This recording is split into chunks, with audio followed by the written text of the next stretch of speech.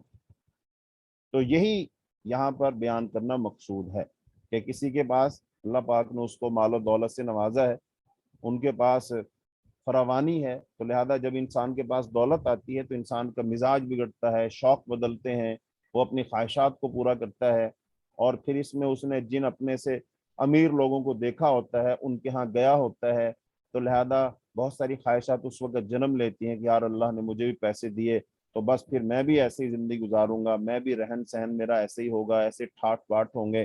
تو لہذا برتن بہت اہم ہے.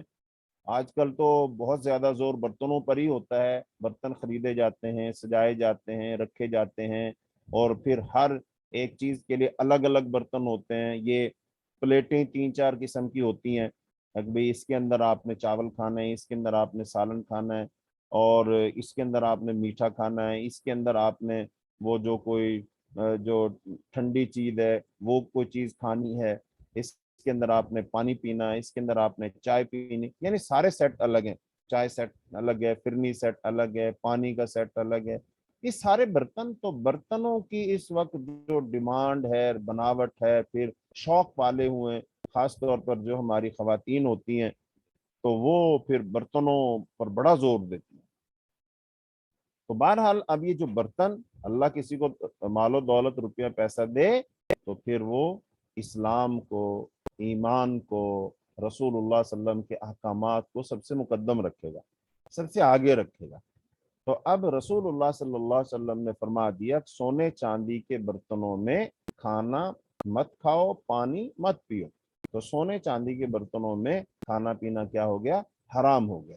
تو سونے چاندی کے برتن ہم استعمال نہیں کریں گے، چونکہ رسول اللہ صلی اللہ علیہ وسلم نے فرمایا کہ یہ جو کفار ہیں اگر وہ اس میں کھاتے پیتے بھی ہیں، ان کے برتنوں کو تم دیکھتے بھی ہو، تو یہ ان کے لیے صرف دنیا میں ہے اور تمہیں کہاں ملیں گے؟ آخرت میں. تو اس کا مطلب دنیا کو ہم اللہ کے حکموں کے مطابق گزار دیں گے اور اپنی خواہشات پر قابو پا لیں گے تو اللہ تعالیٰ جنت میں ہماری خواہشات کو پورا فرما دے گا. اور جو دنیا میں اللہ تعالیٰ کے حکموں کو پامال کر کے، نافرمانی کر کے، معصیت کر کے وہ اپنی من مانی کی زندگی گزاریں گے، ان کے لیے آخرت میں کچھ نہیں ہے. ایسا کہ ایک حدیث میں آتا ہے ایک دن حضرت عمر رضی اللہ تعالیٰ عنہ نبی صلی اللہ علیہ وسلم سے ملنے گئے. جب آپ کے گھر میں داخل ہوئے تو آپ صلی اللہ علیہ وسلم ایک کھجور کی چٹائی پر لیٹے ہوئے تھے اور اس پر چادر تک بچھی ہوئی نہیں تھی، صرف کھجور کے پتوں کی چٹائی. اور کھجور کے پتوں کی بنی چٹائی جو ہوتی وہ اتنی نرم نہیں ہوتی، وہ سخت ہوتی. تو اس چٹائی پر آپ لیٹے ہیں اور اس چٹائی کے نشانات آپ کے بدن پر چھپے ہوئے. حضرت عمر رضی اللہ تعالیٰ عنہ نے آپ صلی اللہ علیہ وسلم کو دیکھا، گھر کو دیکھا، گھر میں تھوڑا سا سامان ہے، ایک آدھ پیالہ ہے، ایک مشکیزہ ہے، تھوڑی کھجوریں ہیں، ایک چٹائی ہے، اس پر آپ لیٹے ہوئے ہیں. اور یہ گھر کس کا ہے؟ امام الانبیاء محمد الرسول اللہ صلی اللہ علیہ وسلم کا گھر ہے. اولاد آدم کا سردار نبی جو ہے اس کا گھر ہے، نبیوں کا سردار نبی جو ہے اس کا گھر ہے. اللہ اکبر. تو حضرت عمر رضی اللہ تعالیٰ نے جب دیکھا تو حضرت عمر رضی اللہ آنکھیں بھر آئیں، آپ کی آنکھوں میں آنسو آ گئے، رونے لگے. رسول اللہ صلی اللہ علیہ وسلم نے حضرت عمر کو دیکھا تو کہا عمر تم کس بات پر روئے؟ حضرت عمر رضی اللہ کو کہنے لگے کہ اللہ کے رسول ہم آپ کے لیے ایک اچھا بستر بھی نہ بنا سکے، اور جو دنیا میں کفار ہیں وہ بڑی ٹھاٹ باٹ کی زندگی گزارتے ہیں، ان کے لیے اتنے عالی شان محلات ہیں، اعلیٰ بچھونے ہیں، یہ ہے وہ ہے. تو رسول اللہ صلی اللہ علیہ وسلم نے جب حضرت عمر رضی اللہ تعالیٰ عنہ کی ان باتوں کو سنا تو آپ نے فرمایا عمر تمہارا کیا خیال ہے کہ ان کے لیے دنیا ہے اور ہمارے لیے آخرت. تو آخرت کی زندگی ظاہر بات ہے وہ بہت طویل زندگی ہے، تو وہ بڑا خوش نصیب آدمی ہوگا جس کو اللہ تعالیٰ اپنی جنت عطا فرما دے. اور جنت میں پھر کیا ہے؟ اللہ تعالیٰ قرآن میں فرماتے وَلَكُمْ فِيهَا مَا تَشْتَهِي أَنفُسُكُمْ، اس میں جو تمہارا نفس چاہے گا اللہ پاک عطا فرما دے گا. تو اس لیے آپ صلی اللہ علیہ وسلم نے ایک حدیث میں فرمایا میری دنیا کی مثال کیا ہے؟ میری دنیا کی مثال تو صرف یہ ہے کہ جیسے ایک مسافر راہگیر چلتا چلتا ذرا آرام کرنے کے لیے ایک درخت کے نیچے بیٹھتا ہے اور پھر سستا کر کے آگے چلا جاتا ہے. تو وہ جو سستانے کے لیے بیٹھتا ہے وہ یہ دنیا ہے تھوڑی سی، تو دنیا سے جی نہیں لگانا ہے. تو لہذا اب ان برتنوں کے اندر کھانا پینا اور ایسی خواہشات کو پالنا یہ بالکل شریعت کے خلاف ہے، رسول اللہ صلی اللہ علیہ وسلم کی حدیث کے خلاف ہے، تو لہذا سونے چاندی کے برتنوں کو استعمال نہیں کرنا چاہیے، ان کے اندر کھانا پینا حرام ہے۔ حدیث نمبر 15، وَأَنْ أُمِّ سَلَمَةَ رضی اللہ عنہا قالت قال رسول اللہ صلی اللہ علیہ وسلم الذي يشرب في إناء الفضة إنما يجرجر في بطنه نار جہنم، متفق علیہ۔ حضرت ام سلمہ رضی اللہ تعالی عنہا سے روایت ہے، وہ فرماتی ہیں کہ رسول اللہ صلی اللہ علیہ وسلم نے فرمایا، الذی جو شخص یشرب پیتا ہے فی اناء الفضة سونے کے برتنوں میں، ہاں چاندی کے برتنوں میں، جو شخص چاندی کے برتنوں میں کھاتا پیتا ہے، انما یجرجر فی بطنہ نار جہنم، تو وہ اپنے پیٹ میں جہنم کی آگ انڈیلتا ہے۔ اللہ اللہم اجرنا من النار، اللہم اجرنا من النار، اللہم اجرنا من النار، اللہم انا نعوذ بک من عذاب النار، اللہم وفقنا لما تحب وترضى۔ تو حضرت ام سلمہ رضی اللہ تعالیٰ عنہ فرماتی ہیں کہ رسول اللہ صلی اللہ علیہ وسلم نے فرمایا، جو بندہ چاندی کے برتنوں میں پیتا ہے، خاص طور پہ پینے کا ذکر ہے لیکن کھانا پینا دونوں اس میں شامل ہو جائیں گے، چونکہ بہت ساری چیزیں مشروبات ہم کھانے کے طور پر بھی استعمال کرتے ہیں، تو فرمایا وہ اپنے پیٹ میں جہنم کی آگ انڈیلتا ہے۔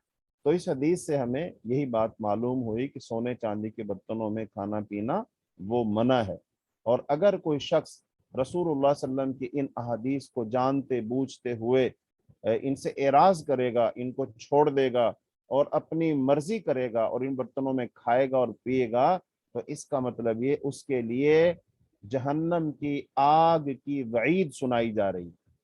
تو ایسے لوگوں کو پھر گویا کہ وہ اپنے پیٹ میں وہ کھانا پینا نہیں، وہ جہنم کی آگ انڈیل رہے ہیں، یعنی کہ انہیں قیامت کے دن پھر جہنم میں جانا پڑے گا، اور پھر جہنمیوں کے لیے پھر جو جہنم کا کھانا ہے نا، تو پھر وہ جہنم کی آگ کا ہی ہے۔ تو اس لیے اگر ہم جہنم کی آگ سے بچنا چاہتے ہیں تو پھر ہمیں رسول اللہ صلی اللہ علیہ وسلم کی ہدایات پر، آپ کی احادیث پر ہمیں عمل کرنا پڑے گا، تو انشاءاللہ اللہ تعالیٰ ایسے لوگوں کو جہنم سے بچائیں گے۔ آگے حدیث نمبر 16 ہے جی، عن ابن عباس رضی اللہ تعالی عنہما قال قال رسول اللہ صلی اللہ علیہ وسلم اذا دبغ الإهاب فقد طهورا۔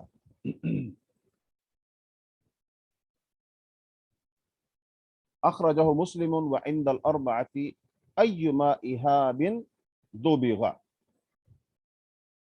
حضرت عبداللہ ابن عباس رضی اللہ تعالیٰ عنہ سے روایت ہے،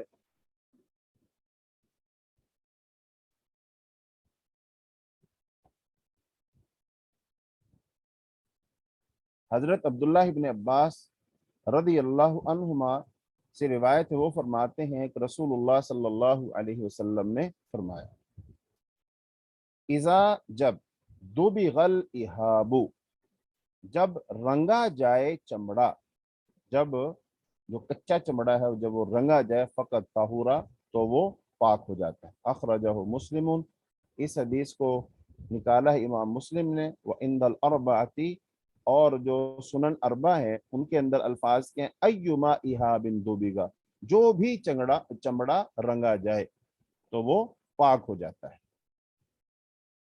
تو اس اب چمڑا جو ہوتا ہے، کھال جو ہے، تو اب ظاہری بات جب اس کو چمڑے کو اتارا جاتا ہے تو اس میں خون لگا ہوتا ہے، چربی لگی ہوتی ہے، اور پھر اس میں جو ہے بدبو پیدا ہو جاتی ہے وغیرہ وغیرہ، تو پھر اس چمڑے کو خاص طریقے سے وہ صاف کیا جاتا ہے، اس کی رنگائی کی جاتی ہے، اس میں سے ان تمام چیزوں کو ختم کیا جاتا ہے، اسے خشک کیا جاتا ہے۔ تو اس کے بارے میں آپ صلی اللہ علیہ وسلم نے فرمایا کہ جو چمڑا جب رنگا جاتا ہے تو پھر وہ کیا ہو جاتا ہے، وہ پاک ہو جاتا ہے۔ مراد کیا ہے، جب چمڑا پاک ہو گیا تو پھر چمڑے کا کوئی برتن بنا لو، اس کا مشکیزہ بنا لو، جیسا کہ عام طور پر عرب میں ہوتا تھا کہ جو بکری ہوتی ہے یا جو بھی چپایا ہوتا ہے، اس کی جب کھال اتارتے ہیں تو اس کھال کو اس طریقے سے اتارتے ہیں، اس میں ٹک وغیرہ نہیں لگنے دیتے، اور پھر اس کو تھوڑی سلائی کر کے تو وہ ایک مشک بن جاتی ہے۔ تو اس سے پھر مشکیزیں بنائے جاتے ہیں، اس سے زمزمیاں بنائی جاتی ہیں، ان میں پانی بھر کے گھوڑوں کی زینوں کے ساتھ باندھ لیا جاتا تھا، تو یعنی کہ وہ استعمال ہوتا تھا۔ پھر اس کے اندر وہ ہے دودھ بھی رکھتے تھے، اس کے اندر پھر بہت سارے مشروبات تیار کرتے تھے، نبیس بناتے تھے، مطلب یہ سارا کچھ اس میں بنایا جاتا تھا۔ اب جو حلال جانور ہوگا اس کا چمڑا جب رنگ لیا جائے گا تو وہ کیا ہو جائے گا؟ پاک ہو جائے گا۔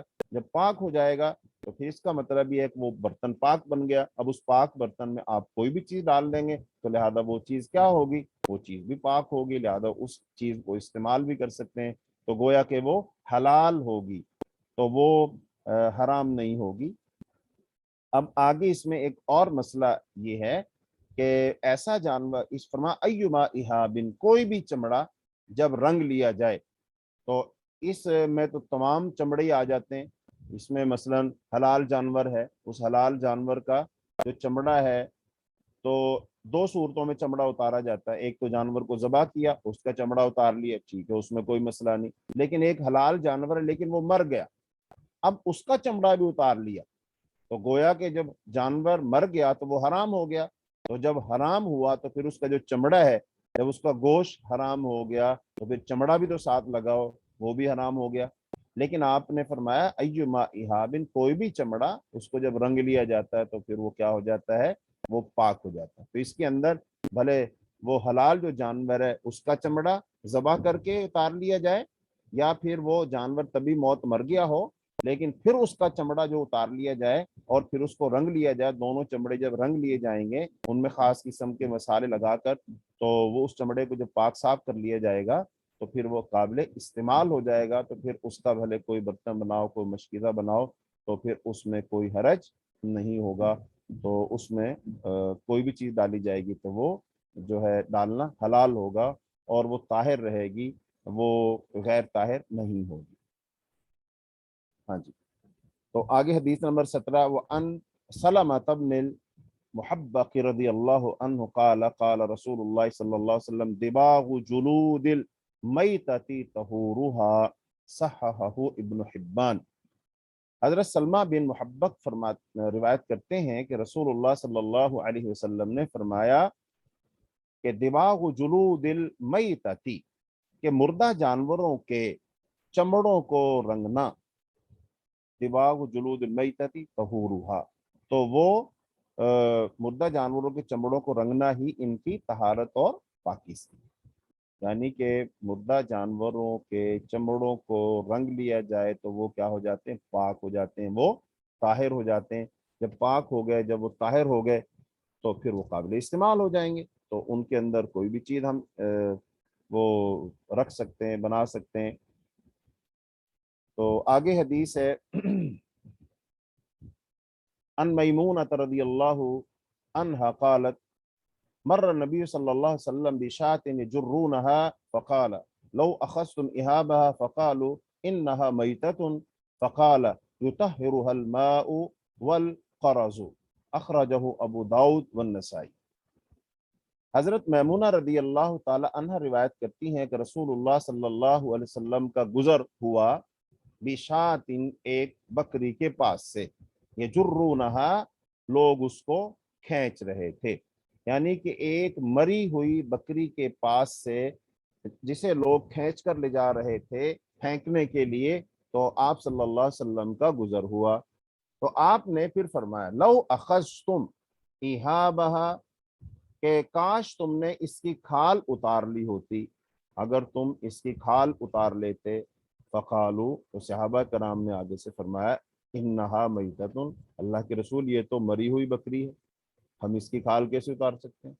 فقالا، تو آپ صلی اللہ علیہ وسلم نے ارشاد فرمایا کہ یطہرها الماء والقرص، کہ پانی اور قرض، قرض کہتے ہیں کیکر کی چھال کو، کیکر کی چھال اور پانی اس کو پاک کر دیتے ہیں، یعنی کہ پانی کو جب چولہے پر رکھیں گے، گرم کریں گے، ابالیں گے، اس میں کیکر کی چھال ڈال دیں گے، تو لہذا کیکر کی جب چھال ڈالیں گے تو پانی اور کیکر کی چھال مل کر کے اس سے جو چیز تیار ہوگی اس سے پھر اس چمڑے کو دھویا جائے گا، اس کو صاف کیا جائے گا، تو لہذا اس سے وہ کیا ہو جائے گا؟ پاک اور صاف ہو جائے گا وہ چمڑا۔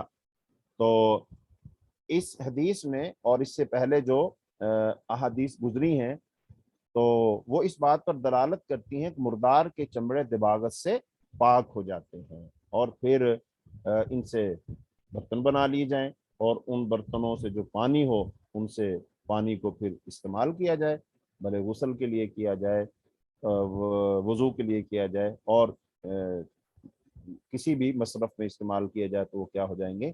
پاک ہو جائیں گے۔ تو آج کا ہمارا سبق یہیں تک ہے۔ تو حدیث نمبر 18 تک ہمارا سبق ہوا، تو یہاں سے انشاءاللہ ہم آئندہ اپنے بدھ والے دن سبق کا آغاز کریں گے۔ تو اب آپ میں سے کسی کا کوئی سوال ہو تو وہ آپ پوچھ سکتے ہیں۔ پیچھے کسی نے ایک سوال کیا تھا، پیچھے ہم نے ایک پچھلی دفعہ حدیث آئی تھی کہ اذا ولغ القلب فی اناء احدکم، کہ جب کتا برتن میں منہ ڈال دے تو اس میں جو ہے اس کو تو تم گرا دو۔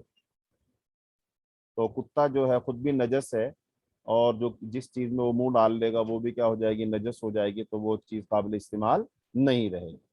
تو کسی نے سوال کیا تھا کہ اگر کتا تالاب میں منہ ڈال دے تو پھر؟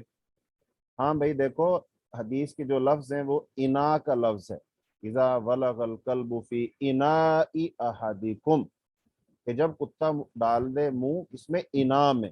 ابھی ہم نے باب پڑھا نا آنیتن، تو آنیہ برتن، تو انا ان اس کی واحد، تو انا ان کہتے ہیں عام استعمال کا جو برتن ہے، یعنی گھر کا جو برتن ہے، اس میں آپ کہہ لیں کوئی جگ ہے، دیگچی ہے، کوئی ٹب وغیرہ ہے، ایسے جو برتن ہوتے ہیں نا ان کو کہتے ہیں انا۔ اب مثلا کتا کسی تالاب میں منہ ڈال دے گا، تالاب میں سے گزر جائے گا، تو ہاں وہ پانی تو پاک ہی رہے گا، چونکہ وہ انا کے اندر تو تھوڑا پانی آئے گا نا، مخصوص پانی آئے گا، جبکہ تالابوں میں، نہروں میں، جھیلوں میں تو پانی بے حساب ہوتا ہے، تو لہذا وہ اس طرح سے ناپاک نہیں ہوگا، وہ پاک ہی رہے گا۔ اچھا جی، اب ہم سوالات دیکھ لیتے ہیں۔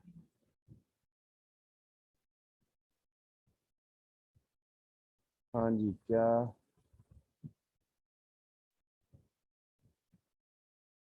پانی کے گلاس کیا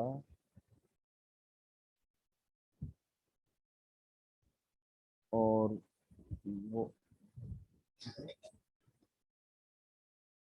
جی سوال ہاں جی ویری السلام علیکم ورحمۃ اللہ وبرکاتہ۔ شیخ ایک وعلیکم۔ سوال ہے کہ وہ چمچ اور کانٹے جو ہوتے ہیں وہ جس پہ سونے کا پانی یا چاندی کا پانی چڑھا ہو تو کیا وہ الاؤڈ ہے؟ نہیں، وہ بھی الاؤڈ نہیں ہے۔ دیکھیں کوئی بھی چیز ہے اس پر جب ہم سونے کا پانی چڑھا لیتے ہیں نا، تو بنیادی طور پر وہ پانی چڑھانے کا مقصد یہ ہوتا ہے کہ وہ سونے کا ہی نظر آئے۔ اس کا مطلب اس بندے کے ذہن میں بات تو وہی سونے کا برتن استعمال کرنے کی ہے نا، تو لہذا وہ پانی اس لیے چڑھا رہا ہے تاکہ یہ سونے کا نظر آئے، تو لہذا وہ بھی چیز استعمال کے قابل نہیں ہے، اس کی اجازت نہیں ہے جن پر ہم سونے کا پانی چڑھا لیتے ہیں۔ بھئی اس پر آخر ضرورت کیا ہے کہ جب ایک چیز سے منع کر دیا گیا جس پہ سونا ہے لگا ہوا ہے تو اس کو استعمال نہ کرو، تو آخر ہمیں ایسی کیا مجبوری ہے کہ ہم اس کو استعمال کریں؟ ہاں، آپ صلی اللہ علیہ وسلم نے جہاں کوئی مجبوری ہو، کوئی مسئلہ ہو تو وہاں اس کی اجازت دی۔ مثلا ایک صحابی کا ناک کٹ گیا تھا، اب وہ جو ناک کٹا تو اب وہاں پر وہ ناک لگانا تھا تاکہ اس کا وہ عیب چھپ جائے، تو وہ اگر ناک لگاتے ہیں لوہے وغیرہ کا، پیتل وغیرہ کا، تو وہ نہیں ٹھیک رہتا، تو پھر آپ نے اجازت دی کہ وہاں پر سونے چاندی کا لگایا جا سکتا ہے، کیونکہ وہاں پر مجبوری ہے۔ جیسے مرد حضرات ریشم نہیں پہن سکتے، تو ریشم پہننا مرد کے لیے حرام ہے، لیکن اگر کسی مرد کو خارش ہو، اس کے جسم پر پھنسیاں پھوڑے نکلے ہوں، تو چونکہ وہ نرم کپڑا ہوتا ہے تو اب مجبوری کی صورت میں اس کو اجازت ہوگی کہ وہ ریشم کا لباس پہن سکتا ہے۔ تو اس کا مطلب مجبوری کی صورت میں تو ہو سکتا ہے، لیکن اب ایک کانٹا، چمچ، یہ گلاس اس پہ بظاہر سونے کا پانی چڑھا کر کے تو اس کی آخر ضرورت کیا ہے؟ تو جب اللہ کے رسول صلی اللہ علیہ وسلم منع کر دیا تو اس سے رک جانا چاہیے. پھر آپ صلی اللہ علیہ وسلم نے نا کثرت سے سوال کرنے سے منع کیا، خاص طور پر بنی اسرائیل کا واقعہ گائے کا سورہ بقرہ کے شروع میں موجود ہے. وہاں پر اللہ پاک نے حکم دیا کہ یہ گائے ذبح کرو. اچھا اب انہوں نے کہا جی گائے کیسی ہو، وہ بچی ہو، بوڑھی ہو، جوان ہو، ہل جوتتی ہو، نہ جوتتی ہو، اس کا رنگ کیسا ہو. انہوں نے اتنے سوال کر دیے. تو یہ اللہ تعالیٰ کو ان کا انداز پسند نہیں آیا. جب اللہ نے حکم دیا گائے ذبح کرو، کوئی گائے پکڑتے اور اس کو ذبح کر دیتے. تو اللہ پاک فرماتے ہیں کہ یہ کرنے والے نہیں تھے، لیکن جب ان کے سارے سوالوں کے اعتراضوں کے جوابات دے دیے کہ مجبوراً انہیں کرنا ہی پڑا.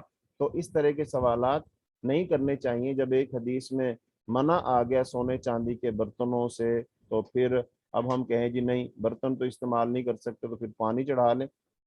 تو نہیں بھائی، مجھے یہی سمجھ آتی ہے کہ وہ برتن بھی استعمال نہیں کیے جا سکتے جن پر سونے چاندی کا پانی چڑھا ہے. جی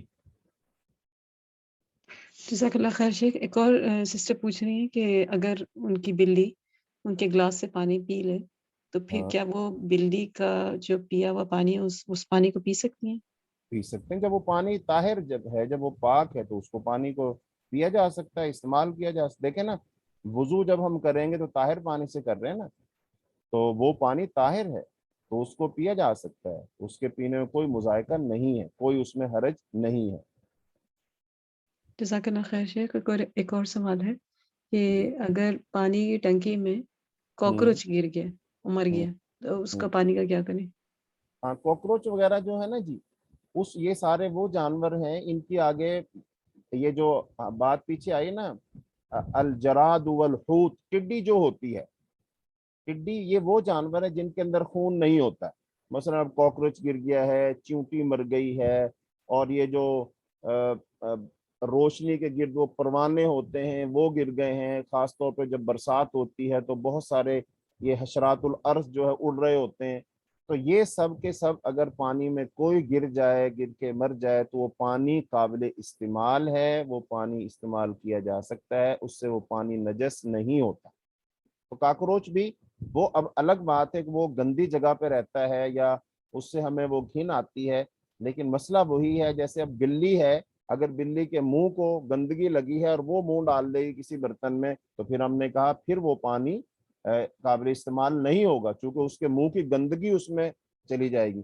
ایسے کاکروچ وغیرہ جو ہے، اب وہ اگر وہ نالی وغیرہ میں ہوتا ہے، اب وہ اگر آ کر گر جائے گا تو اس سے جو پانی ہے وہ نہیں ہو، مطلب کہ نجس تو نہیں ہوگا اس سے. جیسے مکھی ہے، اب مکھی گندی جگہ پر بھی بیٹھتی ہے، لیکن مکھی کے گرنے سے وہ پانی نجس نہیں ہوگا، قابل استعمال رہے گا. تو مجھے یہ سمجھ آتی ہے کاکروچ وغیرہ بھی گر جاتی ہے، اس ٹڈی کے حکم میں آئیں گے تو پانی وہ طاہر اور قابل استعمال ہی رہے گا. جی جزاک اللہ خیر شیخ. ایک اور سوال ہے، پھر باقی میں نے ان لوگوں سے کہا کہ آپ کو ڈائریکٹ سوال کریں. پوچھ رہی ہیں سسٹر کہ اگر چیتے کی کھال کا نہیں یا نہیں یہ نہیں سانپ ایک کی کھال کے کپڑے پہنے، مطلب کوئی کپڑا ایک پہننا جائز ہے؟ ہاں ایک پہلی بات تو یہ جو آپ سوال بول کے کر رہے ہیں نا، یہ میرے لیے کافی آسانی ہے. تو آپ یہ سوال بھلے پڑھتے جائیں اور مجھے بتاتے جائیں گے تو یہ کافی آسانی ہوگی میرے لیے. اچھا جہاں تک آپ نے سوال پوچھا ہے چیتے اور کھال، یعنی یہ درندے جو ہیں ان کی جو کھال کے کپڑے یہ بالکل ناجائز ہیں. یہ آگے جا کر کہیں باب آئے گا اس میں یہ ذکر ہے، ان کی تو کھال نیچے بچھا کر بھی نہیں بیٹھ سکتے. جیسے قالین کے طور پر، خاص طور پر عرب کے جو لوگ تھے ایسے جانوروں کا وہ شکار کرتے تھے، اور اس جانور کی پھر کھال کو وہ اپنی جو بیٹھنے کی خاص جگہ ہوتی تھی نا وہاں پر اس کو رکھتے تھے، تاکہ آنے جانے والوں کو پتہ چلے یہ آدمی کتنا بہادر ہے، اس نے تو شیر کا بھی شکار کیا ہے اور اس کی نشانی یہ کھال ہے. تو آپ نے ان کھالوں پر بیٹھنے سے منع کیا. وجہ اس سے انسان کے اندر نا تکبر اور غرور اور انا اور میں آتی ہے. تو لہذا وہ جب ان پر ہم بیٹھ نہیں سکتے تو ان کا لباس بنا کر بھی ہم نہیں پہن سکتے. جی جزاک اللہ خیر شیخ. اگر چھپکلی گر جائے پانی میں تو اس کا کیا حکم ہے؟ ہاں چھپکلی جو ہے وہ تو ان چیزوں کے اندر نہیں آتی. چھپکلی تو ویسے زہریلی چیز ہے. چھپکلی گر جائے، سانپ گر جائے، بچھو گر جائے، تو اب یہ ان کے اندر تو باقاعدہ زہر ہوتا ہے نا، ان کا تو ہم کو معلوم ہے. تو لہذا اب وہ گر جاتی ہے، اور خاص طور پر وہ ایک تو ہے گری اور اس میں سے وہ نکل گئی، یعنی زندہ ہی تھی نکل گئی، پھر اور حکم ہے، لیکن اگر اس میں وہ گر کر مر جاتی ہے پھر اور حکم ہے۔ جو گر کر مر جاتی ہے تو پھر تو پانی قابل استعمال نہیں ہوگا، اور اگر وہ اس میں سے زندہ گزر جاتی ہے تو پھر میرا ذاتی خیال یہی ہے کہ اس میں پھر کوئی حرج نہیں ہے۔ جزاک اور اللہ خیر۔ اور اس میں بھی پھر یہ اس بات کو دیکھا جائے، جو ماہرین ہیں جانوروں کے، کیا وہ چھپکلی کے گرنے سے کیا اس کے منہ سے کوئی ایسی چیز تو نہیں نکلتی ہے کہ وہ پانی میں شامل ہو جائے زہر وغیرہ، اور پھر اس سے وہ پانی زہریلا ہو جائے؟ تو یہ جو ماہرین ہیں پھر ان سے پوچھنا چاہیے مزید، اگر اس کے منہ سے کوئی ایسی چیز نکلتی ہے پانی میں شامل ہو جائے اور پھر انسانی صحت کے لیے وہ مضر ہو سکتی ہے، ہاں پھر نہیں پینا چاہیے اس کو، چونکہ زہر کا اندیشہ بہرحال موجود ہے۔ جزاک اللہ خیر شیخ۔ اچھا، ایک کسی سے پوچھ رہی ہیں، ایک چوہے کی طرح کا جانور ہوتا ہے، ہاں یہاں پر لوگ یو کے میں لوگ اس کو پیٹس کے طور پر رکھتے ہیں، تو چوہے کی طرح سے بالکل چھوٹا سا چوہا کی طرح سے ہوتا ہے وہ، تو کیا ہاں وہ رکھ سکتے ہیں پالتو جانور کی طرح، پنجروں میں آف کورس؟ جی مجھے اس کا پتہ نہیں ہے، اصل میں پوری معلومات اگر ہوں گی پھر ہی میں جواب دے سکتا ہوں۔ مجھے اس کا اردو میں نام نہیں پتا، ہیمسٹر کہتے ہیں اس کو، چوہے کی طرح سے ہوتا ہے۔ اس پر اس کو ہم رکھ لیتے ہیں، آئندہ کے لیے جی اچھا، سوال اس کے بارے میں پہلے تحقیق کریں گے پھر اس کے بارے میں کوئی بتائیں گے۔ جی جزاک اللہ خیر۔ آئی تھنک اب آپ کو شاید لوگوں نے سوال کیے ہیں۔ یہ اصل میں سوال جو انہوں نے لکھے ہوتے ہیں نا، کچھ تو انگریزی میں ہیں اور کچھ یہ آپ کو نظر آ رہے ہیں سوالات؟ جی مجھے تو آ رہے ہیں نظر، کہ مجھے معلوم نہیں کہ آپ کو ڈائریکٹ، کیونکہ میں نے سے کہا تھا ڈائریکٹ میسج کریں آپ کو۔ نہیں تو سوالات بھی اگر یہ آپ پڑھ کر مجھے تھوڑا سا بتاتے جی جائیں گے اچھا، تو کافی پوچھ رہے آسانی ہیں سے۔ کہ جانور کی اسکن کیا ڈیکوریشن کے لیے رکھ سکتے ہیں؟ جانور کی کھال۔ جانور کی کھال ڈیکوریشن، اب جانور وہی ہے نا، اگر جو حلال جانور ہے جیسے گائے ہے بکری ہے تو اس میں تو کوئی حرج نہیں ہے، لیکن اگر وہ چیتے وغیرہ کی کھال، ایسے درندوں کی کھال رکھیں گے تو وہ تو مناسب نہیں ہے، چونکہ ان کے اندر وہی وجہ ہے، وہ جو لباس بنانے میں یا اس کا قالین بنانے میں ہے، تو پھر اس کو نہیں رکھنا چاہیے۔ جی اچھا،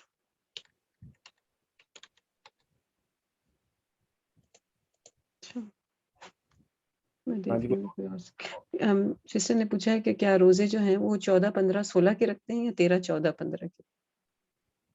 یہ جو ایام ایام بیس۔ ایام جو بیس ہے نا جی، اس کے اندر جو چاند جو مکمل ہوتا ہے، چاند کی روشنی زیادہ ہوتی ہے، وہ میرے خیال ہے 14، 15 اور 16 کو ہوتی ہے، تو 14، 15 اور 16 کو ایام بیس کے روزے رکھے تھے۔ باقی حدیث کے اندر میں انشاءاللہ جو ہمارا ٹیلی گرام والا ہے نا، اس میں مزید کنفرم جی کر اچھا، کے آپ کو بتا دوں گا انشاءاللہ۔